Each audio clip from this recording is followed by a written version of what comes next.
2002 की गोधरा के दंगों में महिलाओं के साथ भयानक बलात्कार हुए पकड़ के ले गए मेरे को। 3 जन ने मेरे पर बलात्कार किया। और पहली बार मुझे लगा कि इस देश में महिलाएं भी कम्युनल हो गई। इसके पहले महिलाएं कम्युनल नहीं, लेकिन उस दंगों में जो एक दर्जी था उसने इतना हाल बयां किया, उसके आंखों के आंसू तक सूख गए। वो ये कह रहा था कि मेरे घर को जलाने के लिए मेरे पड़ोस की बेटी सिलेंडर लेकर के आई, जिसके मैंने शादी का जोड़ा से मेरी आंखों के सामने मेरी बेटियों से बलात्कार हुआ। हमारे लड़कियों का रेप हो रहा था। 14 साल की एक छोकरी, 15 साल की छोकरी तलवार से काट के फेंक रहे। ऊपर से ऑर्डर आ गया, सबको, मुसलमान को एक भी नहीं बचना चाहिए, सबको खलास करेंगे। उसमें वो तस्करी भी शामिल है। गोधरा के दंगों के बाद 12-13 साल की लड़की दिल्ली लाई गई और इस धंधे में उतार दी गई। ये दंगे इसके लिए भी होते हैं, ये इतने दुर्दांत किस्म के लोग।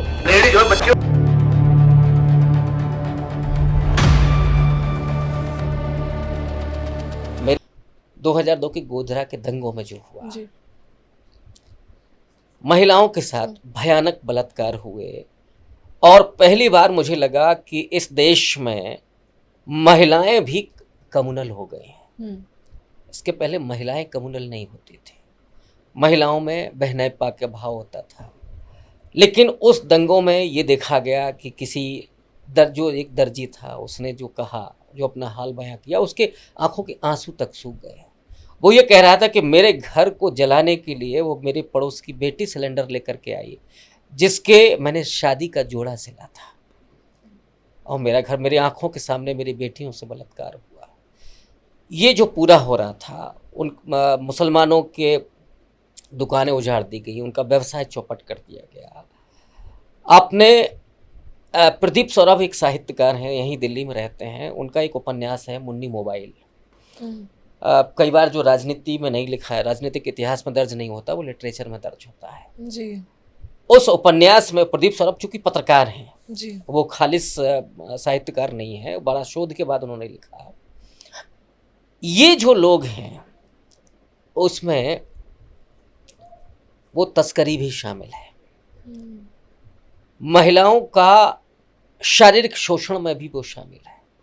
प्रदीप सौरभ ने उस उपन्यास में लिखा कि गोधरा के दंगों के बाद 12-13 साल की लड़कियां वो दिल्ली लाई गई और इस धंधे में उतार दी गई, जिनको ठीक से अभी ये भी नहीं पता था कि ये शारीरिक जो यातना है वो क्या है, उसमें धकेल दिया गया।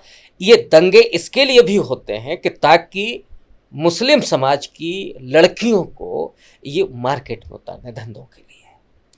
ये इतने दुर्दांत किस्म के लोग हैं, ये बहुत दुष्ट प्रवृत्ति के लोग हैं, और इसलिए इस देश को इनसे मुक्ति चाहिए।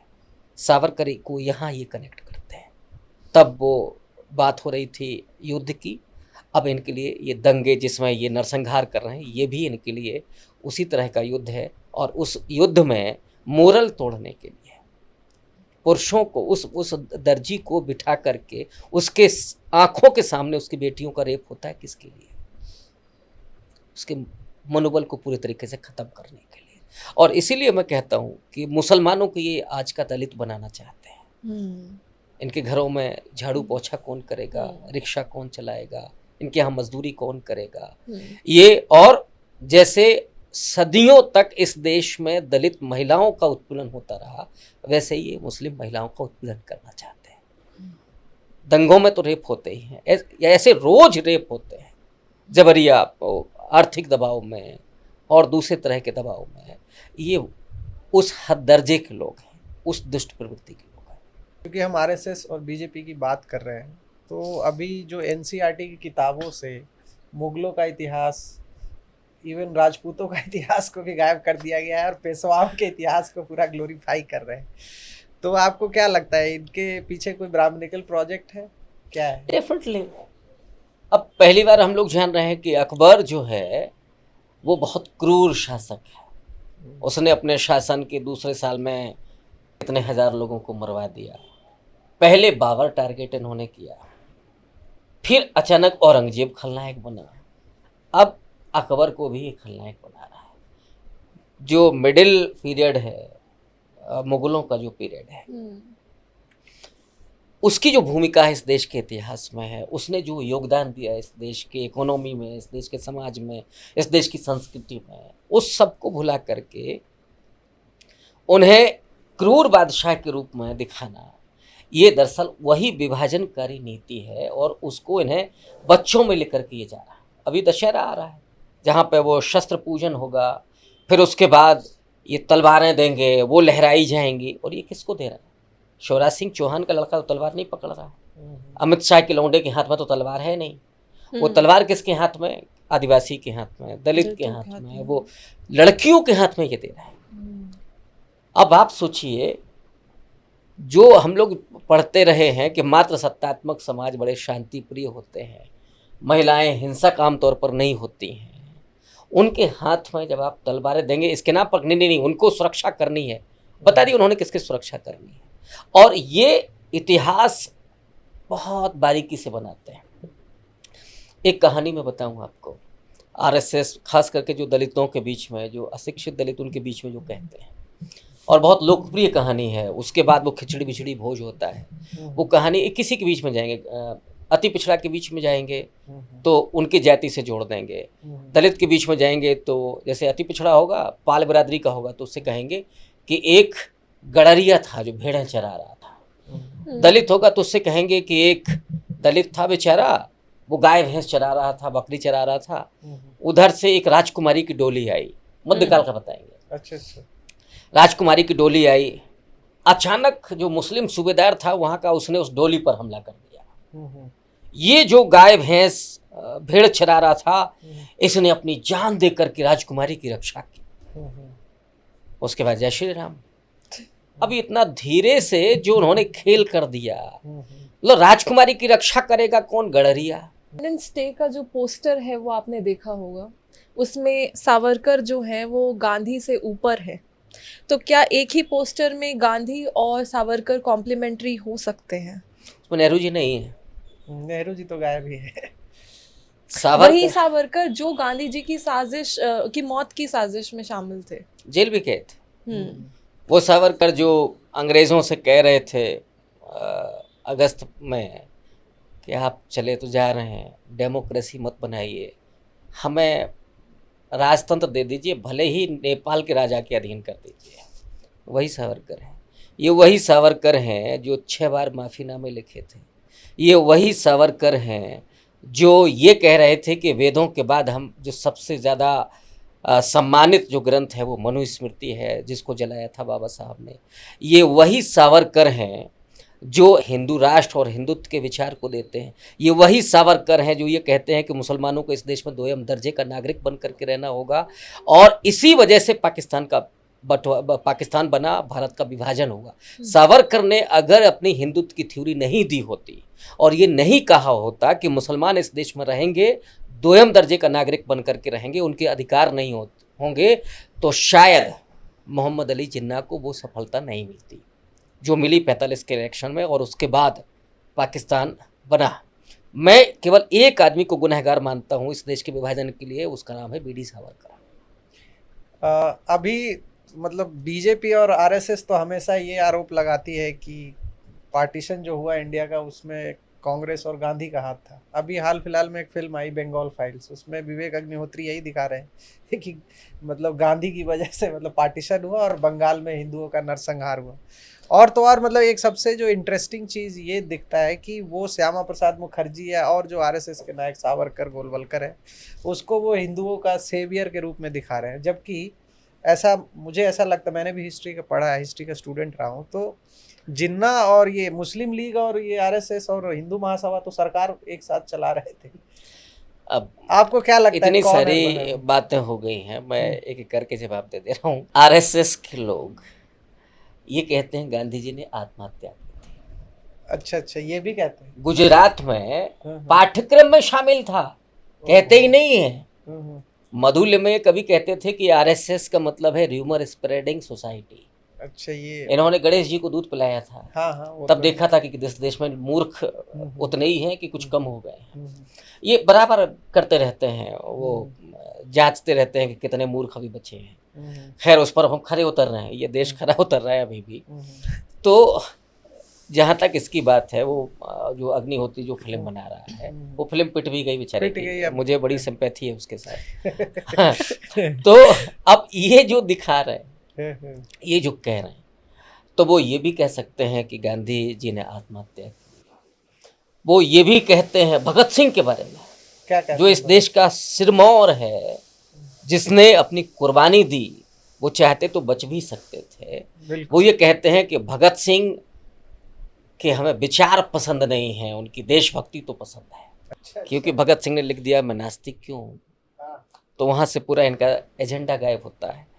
दूसरा, आपने जो कहा कि सरकार बनाई थी, तो 1939 में सिंध में इन्होंने सरकार बनाई, हिंदू महासभा ने मुस्लिम लीग के साथ। 1941 में इन्होंने बंगाल में, जिसमें वित्त मंत्री बनते हैं श्यामा प्रसाद मुखर्जी, और जो 42 के भारत छोड़ो आंदोलन में चिट्ठी लिखते हैं अंग्रेजों को कि हम आपके साथ खड़े होंगे, आपके साथ खड़े हैं। हम 42 के आंदोलन में नहीं, भारत छोड़ो आंदोलन में नहीं है।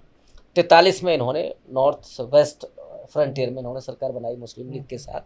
तो ये मुसलमानों से ज़्यादा दुश्मन है दलितों और पिछड़ों के।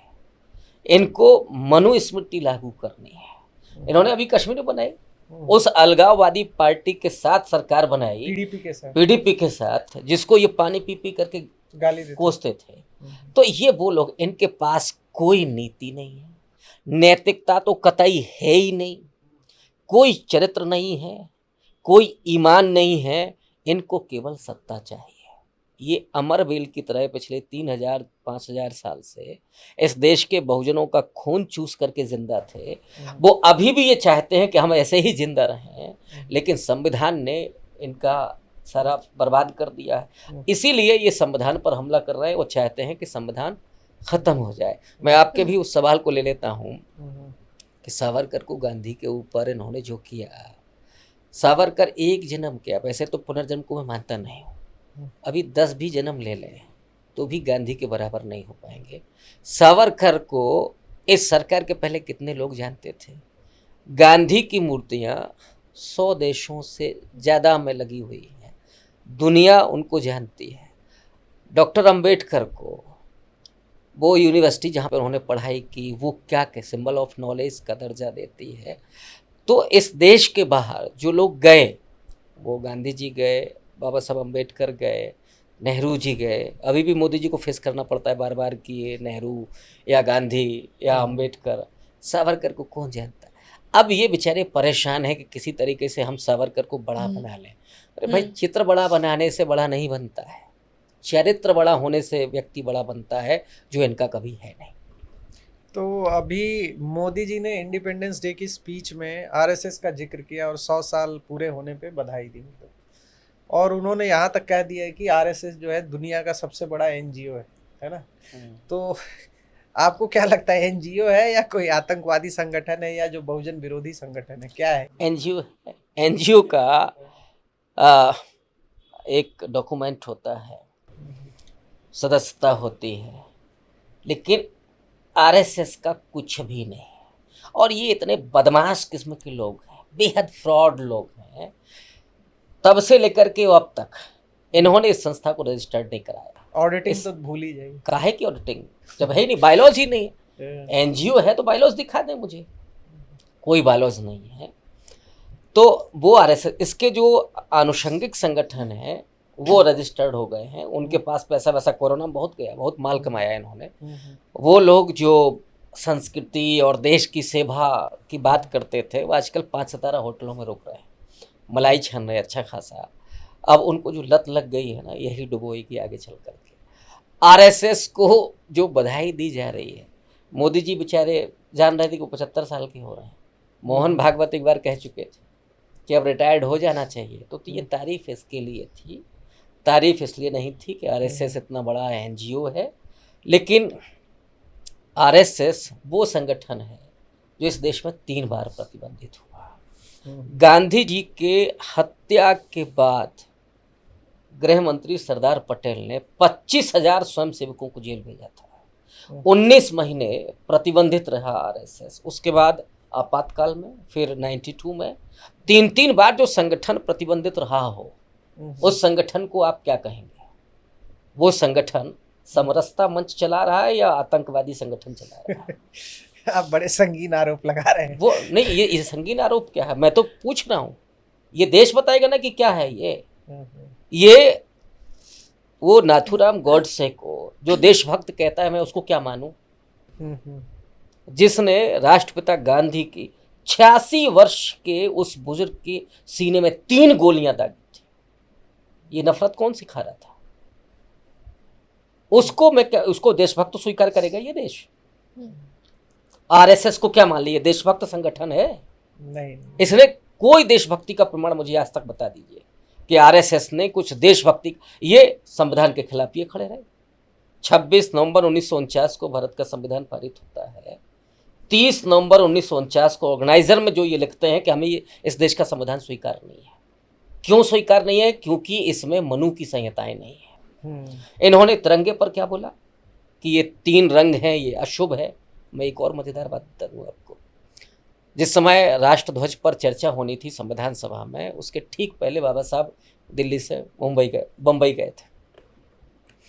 जब बाबा साहब हवाई जहाज पर बैठने लगे तो 3 हिंदू महासभा के लोग आते हैं और बाबा साहब से कहते हैं कि आप दिल्ली जा रहे हैं और अब संविधान सभा में राष्ट्रध्वज पर बात होगी, जरा भगवा पर बात कीजिएगा। भगवा को राष्ट्रध्वज बनाने के लिए बाबा साहब ने मुस्कुराते हुए जानते क्या जवाब दिया था कि एक महार के बेटे से चाहते हो कि भगवा राष्ट्रध्वज बने। और ये कई बार कहते हैं कि सावरकर के साथ बड़े अच्छे ताल्लुक थे। हाँ, ये आजकल बहुत फैशनेबल हो गया। सावरकर को दरवाजे के भीतर नहीं घुसने दिया कभी बाबा साहब ने। गोलवलकर को कभी कोई एंट्री नहीं थी। ये वो लोग थे जो बाबा साहब इनको क्या बहस करने लायक समझते थे? कभी नहीं समझा उन्होंने, कभी नहीं समझा। गांधी को उन्होंने बहस के लायक समझा। गांधी से कई बहसें की उन्होंने, गोलमेज सम्मेलन से लेकर के। नेहरू जी के साथ इतने अच्छे ताल्लुकात थे। नेहरू जी जब विदेशी डेलीगेट से मिलवाते थे बाबा साहब को तो ये कहते थे कि हमारे कैबिनेट के डायमंड हैं ये। बिल्कुल। इतना रिस्पेक्ट होता था। तो ये जो संघ है ये इस देश के बहुजनों का दुश्मन है और ये वही पेशवाई दौर लाना चाहते हैं जिसमें आगे मटकी पीछे झाड़ू होगी। लेकिन ये अब जिस दौर में और जिस सोच में है, इस देश का ना दलित ना बहुजन इसको स्वीकार करने के लिए तैयार नहीं है। मुझे लगता है कि जिन महिलाओं को वो अधिकार मिला वो महिलाएं कहीं झाड़ू लेकर के इनके पीछे ना पड़ जाए। इस झाड़ू का ये ख्वाब देख रहे हैं, वो भी नहीं छोड़ने वाले।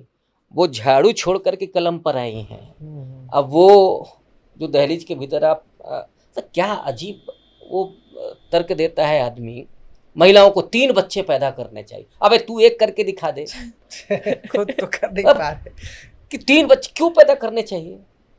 मतलब बच्चे पैदा करने की मशीन बना दिया है आपने, क्या समझ लिया वो इंसान नहीं है? और इसी आर्गुमेंट का यूज करके मुसलमानों को क्रिटिसाइज हाँ कि मुसलमानों की आबादी बढ़ रही है। फैक्ट्स कहाँ है? मुसलमानों की आबादी घटी है जी, सच। उसके बाद पूरा जो रेशियो है, जो जन्म दर है, वो जन्म दर घटी है। अब चूंकि वहाँ अशिक्षा ज़्यादा है, गरीबी ज़्यादा है। मैं 6 भाई बहन हूँ। मोदी जी कितने भाई बहन हैं?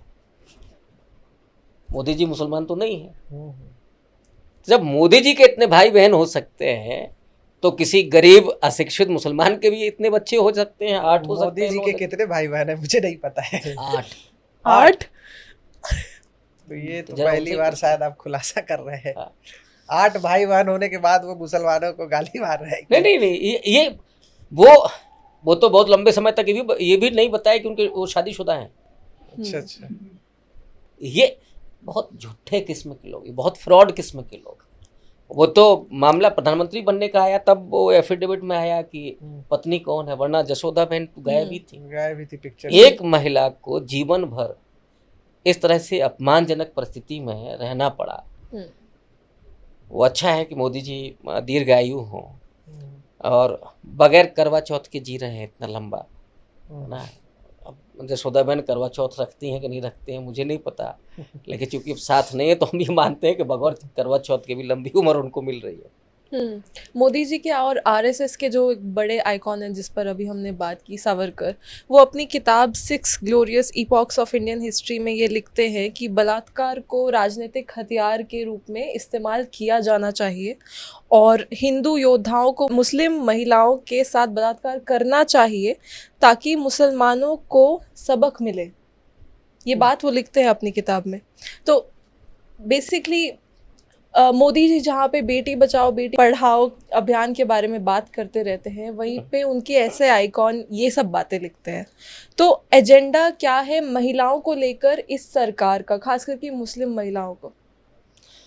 अब मुस्लिम महिलाओं को लेकर के वो 3 तलाक और ये सब चीज़ें हो चुकी हैं, और ये बहुत ज़रूरी मुद्दा जो आपने छेड़ा है। इनका जो एजेंडा है ये घरों में भी फूट पैदा करना चाहते हैं।